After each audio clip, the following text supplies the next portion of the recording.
Hi, my name is Dale Comstock. In this segment, I'm going to talk about underground hide sites or secure underground retreats, sugars for short. Why do you need a sugar? Pretty simple. If you think about it from a survival perspective, a post-catastrophic event, something cataclysmic happens, you have civil unrest, you have this zombie apocalypse, you have a reason where you must leave your home, your city, your town because it's no longer tenable. Where would you go in an emergency? I mean, think Omega Man type scenarios where the whole world is in trouble. Maybe you had a meteorite strike or something really colossal has happened, and pretty much it's every man for himself. And again, like I said, your home, your apartment, your house, wherever you live within a town or a city is no longer tenable. You have to move to a rural area to basically hunker down until everything blows over and comes back to some type of normalcy. So you don't want to wait until there's a catastrophic event before you build an underground hide site. You want to do that prior to. So it takes a little bit of planning. And one of the things you want to do is, of course, anticipate or try to anticipate what's most likely going to happen. Is there going to be a revolution? Is there going to be some type of civil war that's going to, put you out of your home? Is there going to be another Hurricane Katrina, or perhaps a zombie apocalypse, or some type of epidemic, something that forces you to leave your home, your town, your city? It's no longer tenable and you have to leave. Where would you go? So think about all that. And then you have to consider, where would you put your hide site? Your hide site needs to be somewhere where it can't be discovered, or it's less likely to be discovered. Certainly you don't want anybody just to kind of stumble over it either, or certainly not drive over it with their vehicle. So it needs to be in a rural area. And there's some things to consider about a hide site.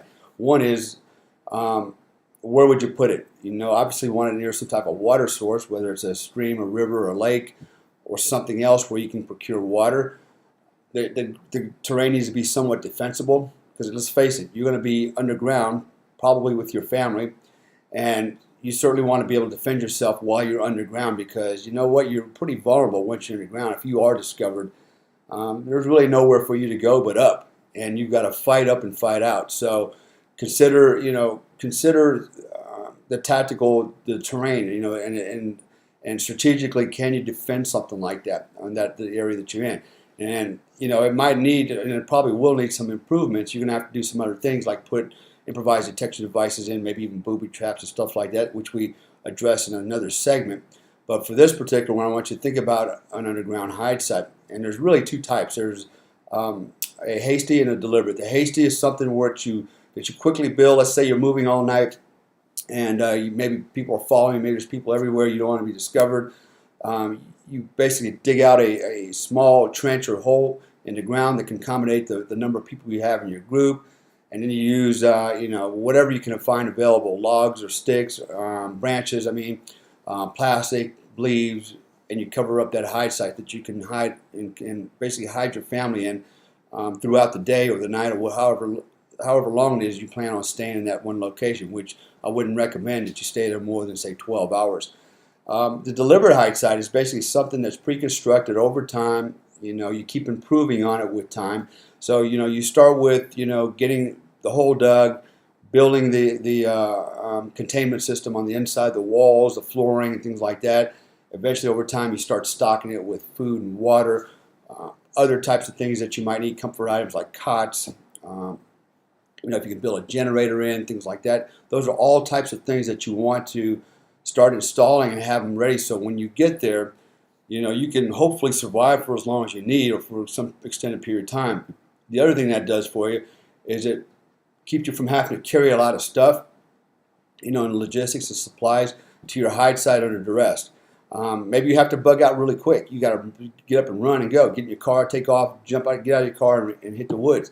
And you can't carry a lot of stuff, nor would you really want to. You want to get to your hide site as quickly as you can. So think about pre-stocking it. A little bit about the construction. Again, if we were all really rich, we could all build these very elaborate underground sites, with multi-levels and air conditioning. And heck, I was reading about an article about a guy that put stables underground for his horses, swimming pools. It gets pretty ridiculous. We don't have that. Most of us don't have that kind of money. And so, what can we do? The average guy out there, to secure himself and his family using whatever materials are available on really on a shoestring budget. And so, that's kind of where I'm going with this thing is, let's look at the practicality of it. What do we need? We need something where we can hide out and survive until, the storm blows over, so to speak. And using, common materials like, wood, plywood, 2x2s, 4x4s, plastic sheeting, shovels, and a lot of manpower to dig those holes out.